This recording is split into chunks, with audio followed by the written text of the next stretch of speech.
விறுவிறுப்பான அரசியல் நிகழ்வுகள் குறித்த ஆய்வுகள், நியாயங்களின் நிறம் மாறாத கூர்மையான விமர்சனங்கள், தீமைகளை சுட்டெரிக்கவும் நல்ல அரசியலை வளர்த்தெடுக்கவும் அறிவார்ந்த விவாதங்கள், இளைய தலைமுறையிடம் விழிப்புணர்வை ஊட்டும் விரிவான வரலாற்று விளக்கங்கள், கலை, இலக்கியம், ஆன்மீகம், பண்பாடுகளை படம் பிடித்து காட்டும் கருத்தோவியங்கள் வாரந்தோறும் உங்கள் தமிழருவி தர்பாரில் அணிவகுக்கும்.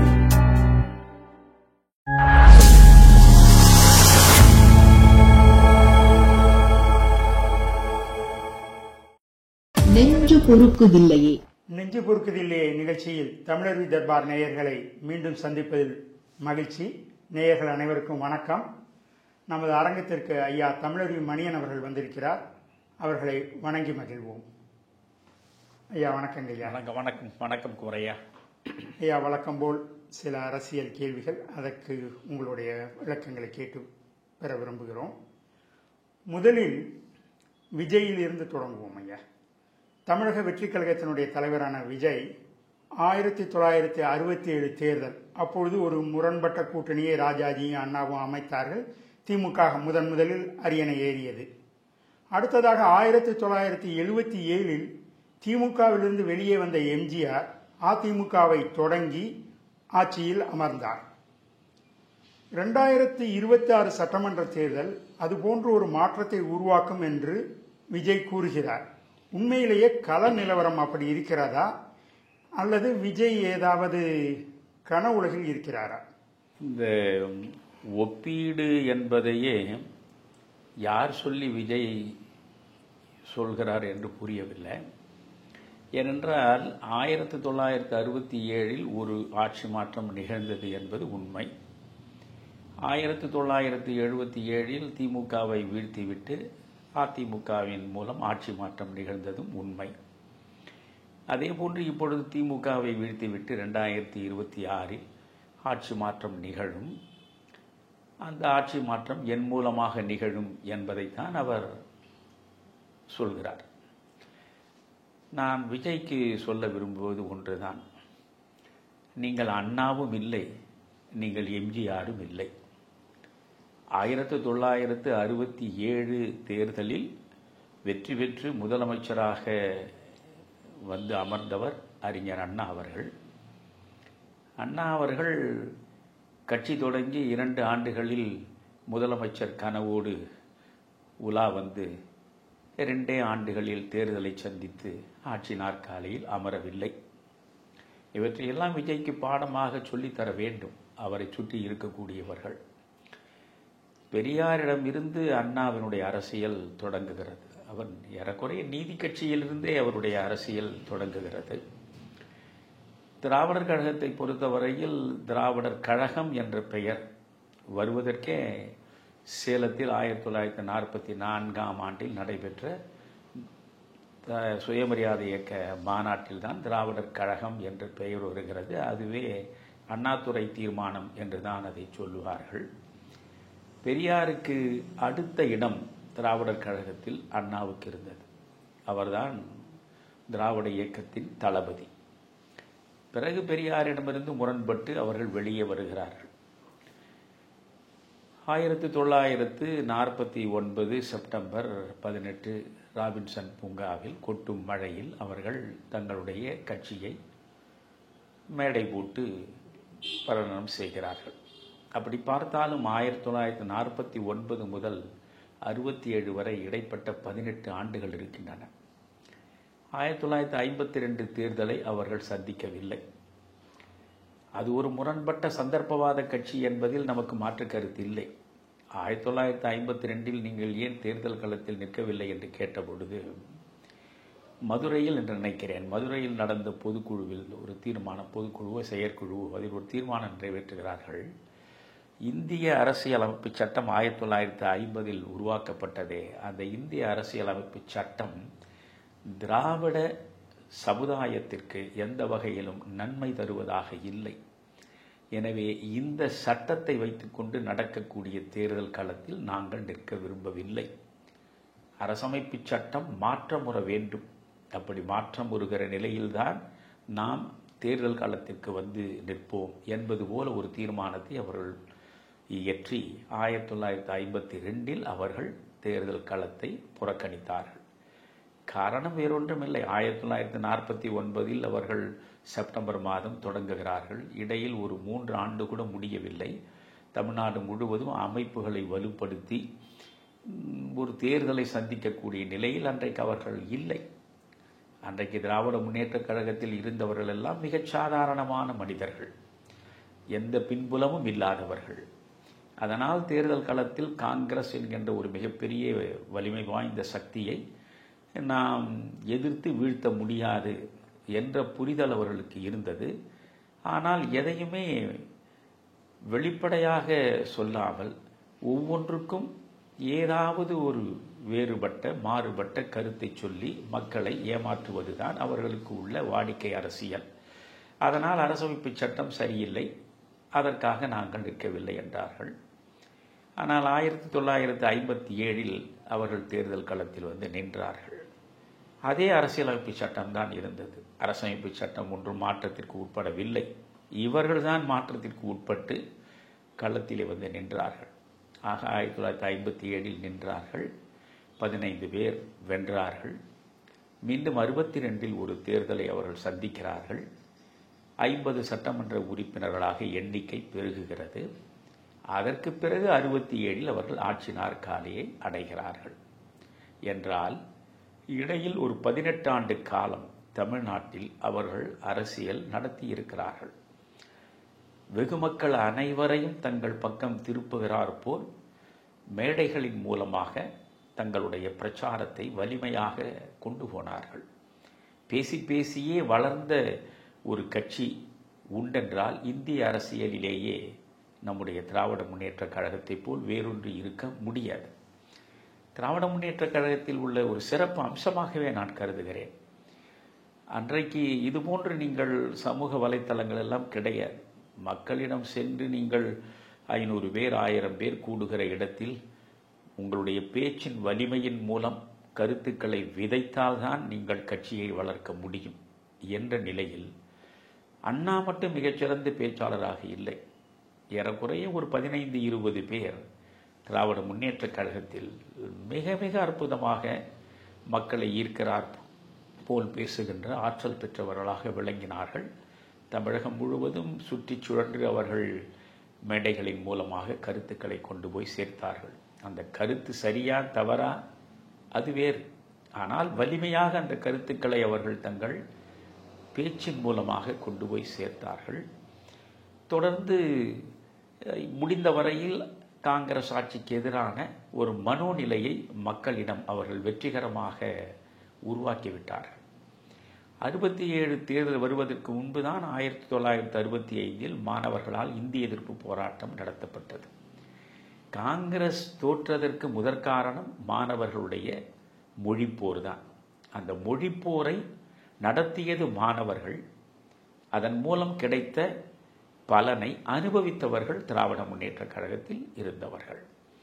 ஏனென்றால் தமிழ் என்றால் திராவிட முன்னேற்றக் கழகம், திராவிட முன்னேற்றக் கழகம் என்றால் தமிழ் என்பது போல ஒரு பொய்த் தோற்றத்தை அவர்கள் உருவாக்கி வைத்திருந்ததன் விளைவாக மாணவர்கள் நடத்திய இந்திய எதிர்ப்பு போராட்டம் அவர்களுக்கு மிகப்பெரிய ஆதரவை உருவாக்கி கொடுத்தது. ஒன்று. இரண்டாவது, விலைவாசி உயர்வு. விலைவாசி உயர்வினால் சாதாரண எளிய மக்கள் கடுமையாக பாதிக்கப்பட்டார்கள். அதற்கு காரணம் அப்பொழுது காமராஜர் 1963 அகில இந்திய காங்கிரஸ் தலைவராக சென்று அவர் டெல்லியில் உட்கார்ந்து விட்டார். இங்கே பக்தவச்சலத்திடம் பொறுப்பை கொடுத்திருந்தார்கள். இந்த விலைவாசி உயர்வு என்பது இரண்டாவது காரணம். மூன்றாவது முக்கியமான காரணம் நானே அனுபவித்திருக்கிறேன். அரிசி தட்டுப்பாடு. ரேஷன் கடைகளில் போய் நாம் மணிக்கணக்கில், ஏன் நாள் கணக்கில் நிற்க வேண்டும். என்னுடைய தாயோடு நானும் சேர்ந்து காலையில் ஒரு 9 மணிக்கு போய் 2 மணி 3 மணி கூட ஆகும் அந்த வரிசையில் நாம் சென்று அந்த அரிசியை வாங்குவதற்கு. அதற்காகவே இரவு நேரத்திலேயே போய் பல்வேறு பொருளை, செங்கல், அது இது இவற்றையெல்லாம் அடையாளமாக போட்டு வைத்துவிட்டு வந்து மறுநாள் காலையில் போய் நிற்போம். அந்த அளவுக்கு அரிசி பற்றாக்குறை இருந்தது. அவற்றிலெல்லாம் மிகச்சரியான முறையில் பக்தவச்சலம் அரசு கவனம் செலுத்த தவறிவிட்டது. அதனால் மொழிப்போர் ஒன்று, 2வது விலைவாசி உயர்வு, 3வது அரிசி பற்றாக்குறை, இதனால் ஏற்பட்ட அதிருப்தி, அந்த அதிருப்தியை இவர்கள் அறுவடை செய்தார்கள். மிகச்சிறப்பாக பேசுகிற ஆற்றல் அவர்களுக்கு இருந்ததனால் 1 10ஆக பேசுவார்கள். கும்பி எரிகிறது, அமைச்சர்களே உங்களுக்கு குழு வாசம் ஒரு கேடா, இப்படித்தான் அவர்கள் பேசுவார்கள். ஏழைகளுடைய கும்பி எரிகிறது, அமைச்சர்களே உங்களுக்கு குழு வாசம் ஒரு கேடா. இது போன்று கவர்ச்சிகரமான வாசகங்களை வைப்பார்கள். இந்த வாசகங்கள் அன்றைக்கு மக்களிடம் பெரிய வரவேற்பை பெற்றன என்பது மறுக்க முடியாத உண்மை. அது மட்டும் அல்லாமல் அப்பொழுது அமைந்த கூட்டணி, விஜய் குறிப்பாக கவனிக்க வேண்டிய இடம் இதுதான். அன்றைக்கு காங்கிரஸ் ஆட்சியின் மீது அதிருப்தி மக்களுக்கு இருந்தது. அதைவிட 100 மடங்கு அதிருப்தி இன்றைய திராவிட முன்னேற்ற கழக ஆட்சிக்கு எதிராக மக்களிடம் இருக்கிறது. ஆனால் அன்று அண்ணா அதை எப்படி பயன்படுத்தினார் என்பதை விஜய் பாடமாக படிக்க வேண்டும். இன்றைக்கு விஜயோடு யார் கூட்டணியில் இருக்கிறார்கள்? இன்னும் ஒரு 7-8 மாதங்கள் இருக்கின்றன. திராவிட முன்னேற்ற கழகத்தோடு இணைந்தும் பிணைந்தும் இருக்கக்கூடிய கூட்டணி கட்சிகளில் ஏதாவது 1-2 வெளியே வருமா என்று எதிர்பார்த்து கொண்டிருக்கிறார்கள். ஆனால் அது வருவதற்கான வாய்ப்பு இல்லை என்றால் உங்கள் நிலை என்ன? பாஜகவை விட்டுவிட்டு அண்ணா திராவிட முன்னேற்ற கழகம் தனியாக தேர்தல் களத்தில் இருக்கப் போவது கிடையாது. நீங்கள் பாஜக இருக்கிற இடத்தில் நாங்கள் இருக்க மாட்டோம் என்று சொல்வதன் மூலம் அந்த இடத்திற்கும் உங்களால் வர முடியாது. அப்படி என்றால் நீங்கள் 3வது அணியாகத்தான் இருக்க வேண்டும். 3வது அணியாக இருப்பதாக இருந்தாலும் ஒரு வலிமை மிக்க அணியாக இருப்பதற்கான சாத்தியக்கூறுகள் உங்களுக்கு இருக்கிறதா என்றால் அறவே இல்லை. 67இல் எப்படிப்பட்ட கூட்டணியை உருவாக்கினார்? நீங்கள் 1964லேயே அதற்கான அடித்தளம் அமைக்கப்பட்டு விட்டது. 1964இல் உள்ளாட்சி தேர்தல் நடந்தது அல்லவா? நகராட்சி தேர்தல் எல்லாம் நடந்தது, மாநகராட்சி தேர்தல் எல்லாம். உள்ளாட்சி தேர்தலிலேயே திராவிட முன்னேற்ற கழகம், சுதந்திரா கட்சி, முஸ்லீம் லீக் கூட்டணி அமைத்தனர். அப்படி அமைத்துத்தான் அவர்கள் மாநகராட்சியை கைப்பற்றினார்கள். எனவே 1964லேயே அண்ணா ராஜாஜிக்கு பக்கத்தில் நெருங்கிவிட்டார். ராஜாஜியினுடைய ஒரே நோக்கம், அதில் மாற்று கருத்துக்கு இடமே கிடையாது. பெரிதாக படித்த, அறிவின் எல்லையை தொட்டுவிட்டதாக நினைத்த ராஜாஜி படிக்காத ஒரு பாமர தலைவர் காமராஜரிடம் நாம் தோற்று போவதா? நாம் அமைக்கக்கூடிய வியூகங்களை எல்லாம் அந்த மனிதன் எளிதாக உடைத்தெறிந்துவிட்டு மேலே மேலே மேலே போய் கொண்டிருக்கிறானே, அந்த காமராஜரை அழித்தொழிக்க வேண்டும். அந்த காமராஜருடைய காங்கிரஸை அழித்தொழிக்க வேண்டும். இந்த ஒரு காரணம்தான். திராவிட முன்னேற்ற கழகத்தின் நோக்கம் என்ன? அப்பொழுது இருந்ததே என்ன? காங்கிரஸுக்கு எதிராக திமுக, இன்னொரு பக்கம் கம்யூனிஸ்ட் கட்சி. இது மற்ற கட்சிகள் எல்லாம் கணக்கிலேயே கிடையாது. எனவே ஆட்சிக்கு வரக்கூடிய வாய்ப்பு என்றால் ஒன்று கம்யூனிஸ்டுகளாக இருக்க வேண்டும் அல்லது திமுகவாக இருக்க வேண்டும். திமுக ஆட்சிக்கு வர வேண்டும் என்றால் காங்கிரஸை எதிர்த்து தானே தீர வேண்டும். அதனால் ராஜாஜியினுடைய கனவும் அண்ணாவினுடைய கனவும் ஒரு மையப்புள்ளியில் இணைகின்றன. இவர்கள் உள்ளாட்சி தேர்தலிலேயே அந்த கூட்டணியை உருவாக்கினார்கள். 1967 தேர்தல் வருகிறது. அதில் கொஞ்சம் யோசித்து பாருங்கள். திமுக, சுதந்திரா கட்சி, ராஜாஜியுடைய சுதந்திரா கட்சி, சம்யுக்த சோசியலிஸ்ட் பார்ட்டி, பிரஜா சோசியலிஸ்ட் பார்ட்டி, டாய்லர்ஸ் பார்ட்டி என்று சொல்லுகிற உழைப்பாளர் கட்சி, முஸ்லீம் லீக், அதற்கு பிறகு சீபா ஆதித்தனாருடைய நாம் தமிழர் கட்சி. அது கட்சியாக கருதப்படாமல் போனாலும் வெகு மக்களிடம் சென்று சேருகிற மிக முக்கியமான பத்திரிகையாக அன்று முதல் இன்று வரை விளங்கக்கூடியது தினத்தந்தி தான். எனவே தினத்தந்தியின் மூலமாக நீங்கள் மிகப்பெரிய பாதிப்பை உருவாக்கிவிட முடியும். அந்த ஆயுதம் ஆதித்தனார் கையில் இருந்தது. பிறகு மாப்போசி. இப்படி ஒரு வலிமையான 10க்கு மேற்பட்ட கட்சிகள் கூட்டணி அமைத்தன. அதில் 179 தொகுதிகளில் திராவிட முன்னேற்ற கழக கூட்டணி வெற்றி பெற்றது. 137 இடங்களில் அண்ணா தலைமையில் திமுக மட்டும் தனியாக வென்றது. அதனால் அண்ணா அரசியலுக்கு வந்த காலம் என்ன, அண்ணாவினுடைய பின்புலம் என்ன, அண்ணாவினுடைய ஆற்றல் என்ன, அண்ணா அமைத்த கூட்டணி எப்படிப்பட்டது, அண்ணாவுக்கு பக்கத்திலே நின்ற தலைவர்கள் யார் யார், இவற்றையெல்லாம் யோசித்து பார்த்துவிட்டு தான் நீங்கள் 1967 குறித்து பேச வேண்டும். அன்றைக்கு தமிழ்நாட்டில் மிகப்பெரிய தலைவர்கள் என்றால் அரசியல் களத்தில், தேர்தல் களத்தில் காமராஜர், அண்ணா, ராஜாஜி, பி. ராமமூர்த்தி. பெரியார் அவர் தேர்தல் களத்தில் கிடையாது. ஆக இவர்கள்தான் மக்களால் போற்றப்பட்ட மாபெரும் தலைவர்கள். இதில் காமராஜ் என்கிற ஒரு மனிதனை வீழ்த்துவதற்காக அண்ணா, ராஜாஜி, பி. ராமமூர்த்தி சேர்கிறார்கள். அன்றைக்கு கம்யூனிஸ்ட் கட்சி, மார்க்சிஸ்ட் கம்யூனிஸ்ட் கட்சி மிக வலிமையாக இருந்த காலம் அது. அதனால் அந்த கூட்டணி அன்றைக்கு 1967 காங்கிரஸை வீழ்த்திவிட்டு ஆட்சிக்கு வந்தது.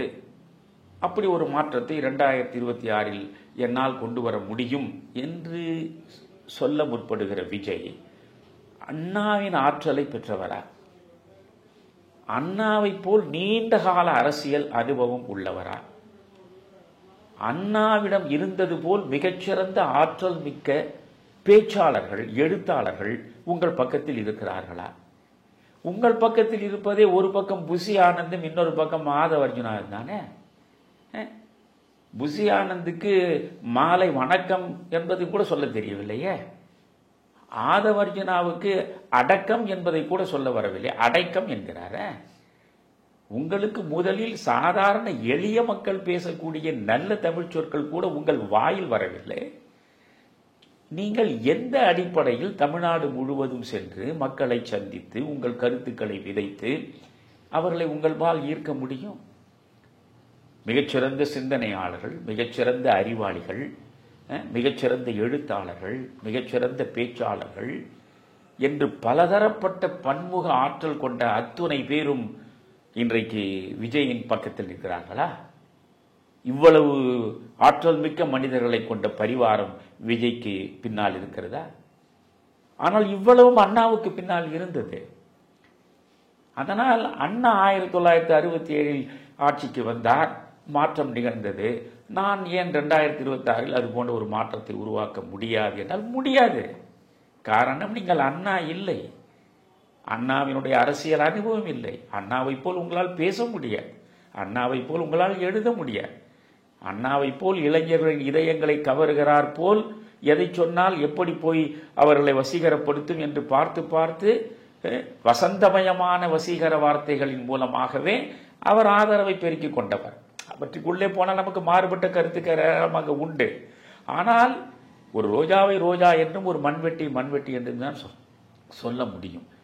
அன்றைக்கு ஒரு பக்கம் அண்ணா சொல்லுவார், ஒரு பக்கம் நெடுஞ்செழியன் போவார், இன்னொரு பக்கம் சம்பத் போவார். சம்பத் 67 தேர்தல் கொடுத்து அதுக்கு முன்னாலே வெளியே வந்து விட்டாலும் கூட 49 61 வரையில் அவருடைய பங்களிப்பு என்பது மிகப்பெரிய ஆயிற்று. கண்ணதாசனுடைய பங்களிப்பு என்ன? நீங்கள் மன்னாதி மன்னனில் வரக்கூடிய ஒரு பாடல் பட்டி தொட்டி எங்கும் திராவிட முன்னேற்ற கழகத்தை கொண்டு போய் சேர்த்து விட்டதே. அச்சம் என்பது மடமையடா, அஞ்சாமை திராவிடர் உடமையடா, ஆறிலும் சாவு நூறிலும் சாவு என்ற அந்த ஒரு பாடல் ஒலிக்காத பட்டி தொட்டியே கிடையாது. அப்படி ஏராளமான கவிஞர்கள், எழுத்தாளர்கள், பேச்சாளர்கள் அணிவகுத்து நின்ற சூழல் அண்ணாவுக்கு பின்னாலே. அதனால் 1967 வைத்துக்கொண்டு ஒரு கனவை விஜய் காண்பது என்பது எந்த வகையிலும் பொருத்தப்பாடு உடையது இல்லை. சரி, இரண்டாவது 1977 என்று வந்தால் 77 நீங்கள் பார்த்தால் எம்ஜிஆர் யார்? நீங்கள் எம்ஜிஆர் 20 ஆண்டுகள் அதற்கு முன்பே அவர் திமுகவில் இருந்திருக்கிறாரே. 72 அவர் வெளியே தள்ளப்படுகிறார். ஆனால் ஒரு 52 53 அவர் திராவிட முன்னேற்ற கழகத்திற்கு உள்ளே வந்து விடுகிறார். அதற்கு பிறகு நீங்கள் பார்த்தால் தமிழ்நாட்டில் எந்த கிராமத்திற்கு சென்றாலும் அது திமுக என்று அறியப்படவில்லை, எம்ஜிஆர் கட்சி என்று தான் அறியப்பட்டது. எல்லா மக்களும், குறிப்பாக பெண் மக்கள், கிராமத்தில் இருக்கக்கூடிய ஏழை எளிய மக்கள் அத்தனை பேரும் எம்ஜிஆரை கடவுள் நிலையில் வைத்து ஆராதனை செய்தார்கள். அது மட்டுமல்லாமல் அவருக்கென்று தமிழ்நாடு முழுவதும் ரசிகர் மன்றங்கள் இருந்தன. அந்த ரசிகர் மன்றங்கள் அரசியல் ரீதியாக பயிற்சி பெற்ற மன்றங்கள். ஏனென்றால் அந்த ரசிகர் மன்றங்கள் எம்ஜிஆருக்கு பின்னாலேயே இருந்து தேர்தல் களத்தை சந்தித்திருக்கின்றன. எம்ஜிஆர் 67 நிற்கிறார், பிறகு 71 நிற்கிறார். அப்பொழுது எம்ஜிஆருடைய மன்றங்கள் அந்த தேர்தல் காலத்தில் போய் எம்ஜிஆருக்காக பணியாற்றுவது மட்டுமல்ல, திராவிட முன்னேற்ற கழகத்திற்காக ஒட்டுமொத்த தமிழ்நாட்டிலும் இறங்கி பணியாற்றுகிறார்கள். எனவே கட்சி அரசியல் என்பது என்ன, தேர்தல் அரசியல் என்பது என்ன, மக்களை எப்படி அணுகுவது என்பதையெல்லாம் அவர்கள் ஒரு 20 ஆண்டுகளுக்கு மேலாக பயிற்சி பெற்று அந்த பயிற்சியின் விளைவாக எம்ஜிஆரின் பக்கபலமாக விளங்கியவர்கள் தான் எம்ஜிஆர் ரசிகர் மன்றத்தில் இருந்தவர்கள். நீங்கள் எம்ஜிஆர் ரசிகர் மன்றத்தில் இருந்த அத்தனை பேரும் விசிலடிச்சான் குஞ்சுகள் என்பது போல ஒரு கட்டத்தில் விமர்சனம் செய்ததை விட கொடுமை எதுவும் கிடையாது. ஏனென்றால் அவர்கள் அத்தனை பேருமே திராவிட முன்னேற்ற கழகத்தில் இருந்ததனால், திராவிட முன்னேற்ற கழகத்தின் தொடக்கத்தை பார்த்தால் எல்லா இடங்களிலும் படிப்பகங்கள் வைத்திருப்பார்கள். குறைந்தது திமுகவிலே மட்டும் 20க்கும் மேற்பட்ட பத்திரிகைகள் வந்தன. அதுபோன்று எந்த கட்சியிலும் வந்தது கிடையாது. ஒவ்வொருவருக்கும் ஒரு பத்திரிகை இருக்கும். அத்தனை பத்திரிகைகளும் ஒரு படிப்பகம், ஒரு மன்றம் வைத்து அவற்றை படிப்பார்கள். எனவே அவர்களுக்கு அரசியலும் ஓரளவு தெரிந்தது. ஆனால் உங்களுடைய ரசிகர்கள் உங்களை பார்த்து உங்களுடைய வசீகரத்தில் மயங்கி கிடக்கக்கூடியவர்கள் என்பது தாண்டி அவர்களுக்கு எந்த அளவுக்கு அரசியல் பயிற்சி இருக்கிறது. எம்ஜிஆருக்கு எதிராக கலைஞர் கருணாநிதி அப்பொழுது ஆட்சி நாற்காலியில் அமர்ந்திருக்கிறார். ஸ்டாலின் எல்லாம் ஒன்றுமே கிடையாது. உங்களுக்கு என்ன செய்து விட்டார் ஸ்டாலின்? நீங்கள் இப்பொழுது கட்சியை தொடங்குகிறீர்கள் என்பதற்காக எந்த அளவுக்கு உங்களுக்கு அச்சுறுத்தலாக ஸ்டாலின் இதுவரை இருந்திருக்கிறார்? ஒன்றும் பெரிதாக இல்லை. நீங்கள் மாநாடு போடவோ கூட்டம் போடவோ அங்கே இடம் கிடைக்காமல் பார்த்துக் கொள்கிறார். அதிகபட்ச அச்சுறுத்தல் ஸ்டாலின் தருவது என்ன? எந்த இடத்திலும் உங்களுக்கு ஒரு அரங்கம் கிடைக்கக்கூடாது, காவல்துறை அனுமதி கிடையாது, போராட்டம் நடத்தக்கூடாது, இப்படித்தானே. ஆனால் எவ்வளவு வன்மத்தோடு 1972 கலைஞர் அவர்கள் எம்ஜிஆர் வெளியே வந்து அண்ணா திராவிட முன்னேற்ற கழகத்தை தொடங்கிய போது எத்தனை விதமான அச்சுறுத்தல்களை தந்தார். அவருடைய ஒரு படம் உலகம் சுற்றும் வாலிபன் எப்படி வந்தது என்ற வரலாறாவது விஜய்க்கு தெரியுமா? நீங்கள் தலைவி படம் இவர் எடுத்தார் ஒரு படம். இந்த படம் என்ன பேரு? ஜெயலலிதா அம்மா எரிச்சலை மூட்டியது தலைவனா? அது என்ன படம்? எனக்கு சினிமா பற்றி பெருசாக ஒன்றும் இதெல்லாம் இவர்கள் நடிக்கிற படங்களை எல்லாம் நான் பார்ப்பதும் கிடையாது. ஒரு படம் நீங்கள் ஏதோ எடுக்கிறீங்க, அந்த படத்தில் நீங்கள் தலைவராக வருவது போல ஒரு சின்ன சமிஞ்சை காட்டுகிறீர்கள். அதுவே ஜெயலலிதாவால் பொறுத்து கொள்ள முடியவில்லை. அதில் அவர்கள் சின்ன எதிர்ப்பை காட்டுவதிலேயே நீங்கள் போயஸ் தோட்டத்தில் போய் நிற்பதும், நீங்கள் இங்கிருந்து கொடநாடு வரை போய் சென்று உங்கள் தந்தையோடு போய் ஜெயலலிதாவிடம் போய் நீங்கள் கைகட்டி மெத்த பணிவோடு அங்கே நீங்கள் இருந்து வந்ததெல்லாம் பழைய கதை. ஆக உங்களால் ஒரு பெரிய எதிர்ப்பை எல்லாம் தாங்க முடியுமா என்பது இன்று வரையில் சந்தேகம்தான். ஆனால் எப்பேற்பட்ட எதிர்ப்புகள்! ஆறுமுகம், பூலாவடி சுகுமாரன் போன்றவர் அண்ணா திராவிட முன்னேற்ற கழகத்தின் தொண்டர்கள் படுகொலை செய்யப்பட்டார்களே. தமிழ்நாடு முழுவதும் அண்ணா திராவிட முன்னேற்ற கழகத்தின் ஆரம்ப நிலையில் தொண்டர்கள் எத்தனை விதமான அச்சுறுத்தல்களை சந்தித்திருக்கிறார்கள். அதுபோன்று அச்சுறுத்தல்களை, அது போன்ற தாக்குதல்களை, அது போன்ற சவால்களை உங்கள் பின்னாலே இருக்கக்கூடிய இந்த அப்பாவி இளைஞர்கள் எதிர்த்து நிற்க முடியுமா? இன்றைய கள நிலவரங்களை எல்லாம் பார்க்கிற பொழுது எந்த அளவுக்கு இவர்கள் தாங்குவார்கள்? எனவே எம்ஜிஆரோடும் உங்களை ஒப்பிட்டுக் கொள்ளக்கூடாது. எம்ஜிஆர் வள்ளல். அதாவது அவர் வள்ளலாவே ஆக்கிவிட்டார்கள். எம்ஜிஆர் என்றால் ஏழை மக்களுக்கு முதலில் தெரிவது என்ன? அவர் அள்ளி அள்ளி கொடுக்கிற வள்ளல் இல்லையா? எம்ஜிஆரை போல திட்டமிட்டு ஒரு பிம்பத்தை முதலில் உங்களால் கட்டமைக்க முடிந்ததா? எம்ஜிஆர் தொடங்கிய அவர் நடந்த சதிலீலாவதியில் தான் அவர் முதல் படம் நடிக்கிறார். அதிலிருந்து அவர் பட்ட சிரமங்களை எல்லாம் நீங்கள் பார்த்தால் அதுபோன்று ஒரு சிரமம் கூட விஜய் அனுபவித்திருக்க மாட்டார். அவருடைய தந்தையார் இயக்குநராக இருந்தார். தந்தையார் மூலமாக உள்ளே நுழைகிறார்.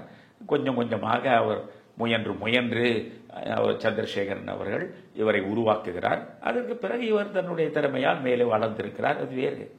ஆனால் எம்ஜிஆர் கீழ்மட்டத்தில் மதுரை ஒரிஜினல் பாய்ஸ் கம்பெனியில் இருந்து சின்ன பிள்ளையாக அங்கிருந்து தொடங்கி எத்தனை அவமானங்கள், எத்தனை புறக்கணிப்புகள், எத்தனை ஏளனங்கள், இவற்றையெல்லாம் சந்தித்து ஊரு ராஜகுமாரி படத்தில் அவர் கதாநாயகனாக வருவதற்கு முன்பு அவர் அடைந்த அத்தனை அவமானங்களையும் நான் ஏன் பிறந்தேன் அவர் எழுதியிருக்கின்ற வரலாற்றின் முதல் பாகத்தை படித்தால் நமக்கே ஆச்சரியமாக இருக்கும். இவ்வளவு சிரமங்களை ஒரு மனிதன் கடந்து வந்திருக்கிறான், எதிர்நீச்சல் அடித்து வந்திருக்கிறான் என்பது உண்மையிலே வியப்புக்குரிய விஷயம்தான். அந்த ராஜகுமாரிக்கு முன்பு சாயா என்ற ஒரு படம் இவர் கதாநாயகனாக நடிக்கிறார். அது பாதியிலேயே நின்று விடுகிறது. அதற்கு பிறகு எம்ஜிஆர் கதாநாயகனுக்குரிய முகமும் கிடையாது, தோற்றமும் கிடையாது, கதாநாயகனாக நடிப்பதற்கு அருகதையற்றவர் என்பது போல ஒரு கருத்தே பரவலாக பரப்பப்படுகிறது. அதையெல்லாம் கடந்து அவர் அந்த ராஜகுமாரியில் போய் நடித்து அதில் வெற்றி பெற்று அதற்கு பிறகு மந்திரி குமாரி என்று இப்படி கொஞ்சம் கொஞ்சமாக வந்து மலைக்கல்லன் தான் அவரை மிகச்சரியாக கொண்டு வந்து நிறுத்துகிறது. அதுக்கு பிறகு அவருக்கு ஏறுமுகம்தான் நாடோடி மன்னன், மதுரை வீரன் என்று வரிசையாக. அப்படி பார்த்தாலும் நீங்கள் அவருடைய பின்புலம், திரையுலகத்தில் அவர் பட்ட பாடுகள், அவர் அடைந்த அவமானங்கள், அதற்கு பிறகு அவர் எந்த உயரத்திற்கு போனார், மக்களிடம் எந்த அளவுக்கு போய் சேர்ந்தார், திராவிட முன்னேற்ற கழகத்தில் பொருளாளர் வரையில் அவர் இருந்திருக்கிறார். தேர்தல் களங்களில் இருந்து எந்த அளவுக்கு எம்ஜிஆர் திராவிட முன்னேற்ற கழகத்தில் செல்வாக்கு பெற்றவராக இருந்தார் என்பதற்கு ஒரு சான்று போதும். 1967 தேர்தலில் நீங்கள் அரிசி பஞ்சம் இருந்தது, மொழி போராட்டம் நடந்தது, விலைவாசி உயர்வு இருந்தது. இவை மட்டுமே காரணம் இல்லை. எம்ஜிஆர் ராதாவால் சுடப்பட்டார் என்ற நிலையில் எம்ஜிஆருடைய கழுத்தில் மிகப்பெரிய பேண்டேஜை போட்டு அவர் அப்படியே உட்கார்ந்த நிலையில் ஒரு சுவரொட்டியை தயாரித்து தமிழ்நாடு முழுவதும் ஒட்டினார்களே, அந்த சுவரொட்டி தேடி கொடுத்த வெற்றி திராவிட முன்னேற்ற கழகத்திற்கு 1967 ஆட்சி நாற்காலில் அமர்வதற்கான அடித்தளத்தை ஒரு சுவரொட்டி உருவாக்கி கொடுத்தது. புரிகிறதா? அந்த சுவரொட்டி தான் இந்த வெற்றியை கொடுத்தது. இந்த சுவரொட்டியின் மூலம்தான் நாம் முதலமைச்சராக முடிந்தது என்பது அண்ணாவுக்கு தெரிந்தது. அதனால்தான் அண்ணா அவர்கள் அமைச்சர்கள் பட்டியலை அவர் உருவாக்கி இரா செழியனிடம்தான் கொடுத்து அனுப்புகிறார். மருத்துவமனையில் இருக்கக்கூடிய எம்ஜிஆரிடம் இரா செழியன் இந்த பட்டியலை கொண்டு போய் கொடுக்கிறார். இந்த பட்டியலில் உள்ளவர்களை அமைச்சர்களாக நான் போடப் போகிறேன், எம்ஜிஆருடைய கருத்தை கேட்டுக்கொண்டு வாருங்கள் என்று அண்ணா சொல்கிறார் என்றால் எம்ஜிஆருக்கு திமுகவில் இருந்த இடம் எது? அவ்வளவு முக்கியத்துவம் இருந்திருக்கிறது. முக்கியத்துவம் மட்டுமல்ல, அதில் வரிசையாக பார்த்துவிட்டு ஒரு நபருடைய பெயரை அடித்து விடுகிறார். அதையெல்லாம் சொன்னால் யார் அந்த நபர் என்றெல்லாம் சொன்னால் இப்பொழுது ரொம்ப சங்கடமாக இருக்கும். ஒரு நபர் பெயரை அடித்து விடுகிறார். அதற்கு அண்ணா உட்படுகிறார். அந்த நபர் பெயரை அமைச்சரவையில் அமைச்சராக்கவில்லை அவர். புரிகிறதா? அதற்கு பதிலாக சபாநாயகராக அவர் உட்கார வைத்தார். அது வேறு. அமைச்சராக்கவில்லை. அப்படி என்றால் இந்த கட்சி என்பதே கிராமங்களில் அண்ணாவின் கட்சி அல்ல, எம்ஜிஆரின் கட்சி. இந்த வெற்றி என்பதே அண்ணாவுக்கு மட்டும் கிடைத்த வெற்றி அல்ல, இதில் கணிசமான பங்கு எம்ஜிஆருக்கு இருக்கிறது. இந்த ஆட்சி அமைந்ததில் எம்ஜிஆருடைய ஒரு சுவரொட்டிக்கு மிக அதிகமான பங்கு இருக்கிறது. இவையெல்லாம் சேர்ந்து எம்ஜிஆருடைய பிம்பத்தை எப்படி கட்டமைத்தது என்று பார்க்க வேண்டும். அந்த இடத்தில் ஒரு எப்பொழுதுமே ஒரு ராஜதந்திரி தன்னுடைய அதிகபட்ச ராஜதந்திரத்தாலேயே அழிவான். அதுபோன்றுதான் கலைஞர் ஒரு சாணக்கியன் தான், ராஜதந்திரி தான். அதிகபட்ச ராஜதந்திரத்தினாலேயே ஒரு ராஜதந்திரி அழிவது போல தனக்கு இணையாக, இன்னும் சொல்ல போனால் தன்னிலும் கூடான செல்வாக்கோடு இருக்கின்ற எம்ஜிஆர் இருக்கிற வரையில் அவரால் அதை சகிக்க முடியவில்லை. அவர் எப்படி வெளியேற்றுவது என்பதற்கான முடிவுகளை எடுத்தார். மகன் முத்துவை கொண்டு வந்தார், அவரை போலவே நடிக்க வைத்தார், என்னென்னவோ செய்து பார்த்தார். எந்த ஒன்றிலும் அவர் வெற்றி பெற முடியவில்லை.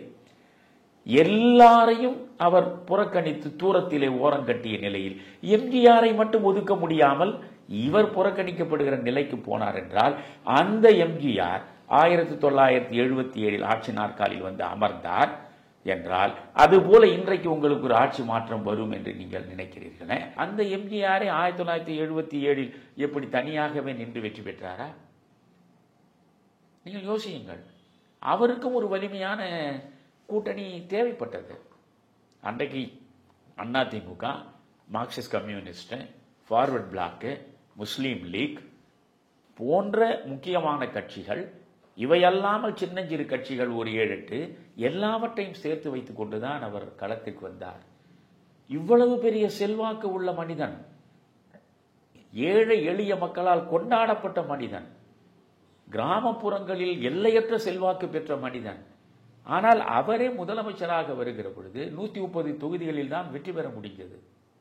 அதிமுக 200 தொகுதிகளில் நின்றார்கள் அவர்கள். 130 தொகுதிகளில் அதிமுக வெற்றி பெற்றது. 35 விழுக்காடு வாக்குகளைத்தான் எம்ஜிஆரால் பெற முடிந்தது. புரிகிறதா? 40 விழுக்காடு வாக்குகளை கூட அவர் பெற முடியவில்லை. அப்படித்தான் எம்ஜிஆர் ஆட்சி பீடத்துக்கு வந்து சேர்ந்தார். எனவே விஜய் ஒரு எம்ஜிஆராகவும் முடியாது, ஒரு அண்ணா ஆகவும் முடியாது. அதனால் 67 போல ஒரு மாற்றமோ 77 போல ஒரு மாற்றமோ 2026 வரும் என்றால் வரும். உங்களால் வராது. வரும், ஆனால் வராது என்று ஒரு நகைச்சுவை இருக்கிறது அல்லவா? நிச்சயம் வரும் மாற்றம். அது எப்பொழுது வரும்? உங்கள் நிலை அறிந்து நீங்கள் அண்ணா திராவிட முன்னேற்ற கழகம் பாஜக கூட்டணியில் வந்து சேர்ந்து கணிசமான தொகுதிகளை நீங்களும் பெற்று நீங்களும் காலநடையில் ஒரு அரசியல் தலைவராக உருப்பெறுவதற்கும் வாய்ப்பு இருக்கிறது. இந்த திராவிட முன்னேற்ற கழக ஆட்சியை வீழ்த்துவதற்கும் வாய்ப்பு இருக்கிறது. இந்த இடத்தில் வந்து நின்றால், இல்லாமற் போனால் நீங்கள் தனியாக 3வது அணி என்று சொன்னால் ஒரு உங்களுக்கு பின்னால் வரக்கூடிய கட்சிகள் என்று கணக்கு போட்டு பார்த்தால் கூட 10 விழுக்காடு வாக்குகள் கூட யாருக்கும் தேராது. எனவே அந்த கூட்டணி கணக்கிலேயே வராது. நீங்கள் அநியாயமாக விழுந்துபட்டு போவீர்கள். அதனால் வருவதற்கான வாய்ப்பே கிடையாது. 2026 என்பது நிச்சயம் ஆட்சி மாற்றத்தை தரக்கூடிய தேர்தல் ஆண்டுதான். ஆனால் அந்த ஆட்சி மாற்றம் விஜயால் நிச்சயமாக இல்லை என்பதை எழுதி வைத்துக் கொள்ளுங்கள். நன்றி ஐயா, மிக தெளிவான விளக்கத்தை தந்துள்ளீர்கள். அறிவோர் அறிவாராக.